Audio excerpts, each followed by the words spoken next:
We've got so many things that are domino effect and just adding up to make our shelves empty and the lines long, and the things that we're used to being able to just get up and go to the store and get just aren't there.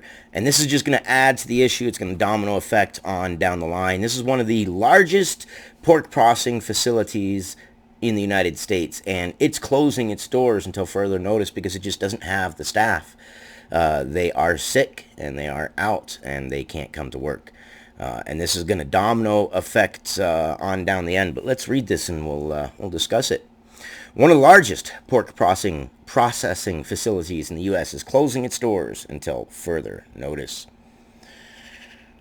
CNN Business. One of the country's largest pork processing facilities is closing until further notice as employees fall ill with the Big C. The closure puts the country's meat supply at risk, said the CEO of Smithfield, which operates the plant. The closure of this facility, combined with a growing list of other protein plants that have shuttered across our industry, is pushing our country perilously close to the edge in terms of our meat supply, the meat processor's chief executive, Kenneth Sullivan, said in a statement on Sunday. And each time one of these things closes down, something's got to pick up the slack. But then when something else closes down, there's just too much slack to pick up. And it will affect the supply chain. Demand has not gone down. In fact, I believe demand has probably gone up.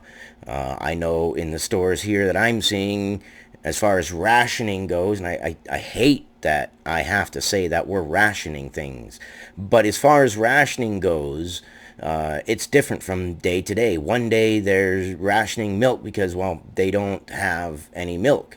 The next day there's tons of milk. Well, nobody's buying the milk. Well, I went to Costco. I spoke to the manager there. I asked the manager, hey, what's the deal with the rationing? How do you know what's rationing? Is there a list? Do you know beforehand?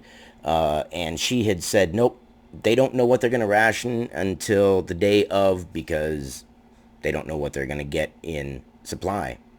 So that's where we're at. Plants like this closing are just going to exacerbate the issue. It is impossible to keep our grocery stores stocked if our plants are not running. Yeah. It's impossible to supply something if there's nothing there to supply. These facility closures will have severe, perhaps disastrous repercussions for many in the supply chain. And it will.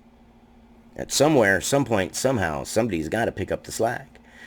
The Sioux Falls, South Dakota facility accounts for 4 to 5% of the country's pork production and employs about 3,700 people, according to Smithfield.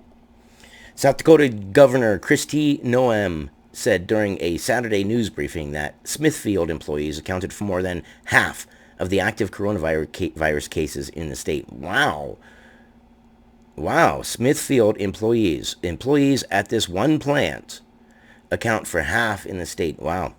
About 240 employees are sick, she said, out of roughly 430 active cases in the state. Because of that, she and the mayor of Sioux Falls recommended that Smithfield suspend operations for at least 2 weeks. Yeah, if fully half the cases are from that one plant, that is an issue. You need to shut it down. Everything exacerbates everything else. What's the solution? Where do we go? I don't know. The problem extends beyond South Dakota. Meat processors in Iowa and Pennsylvania have also shut their doors because of sick employees.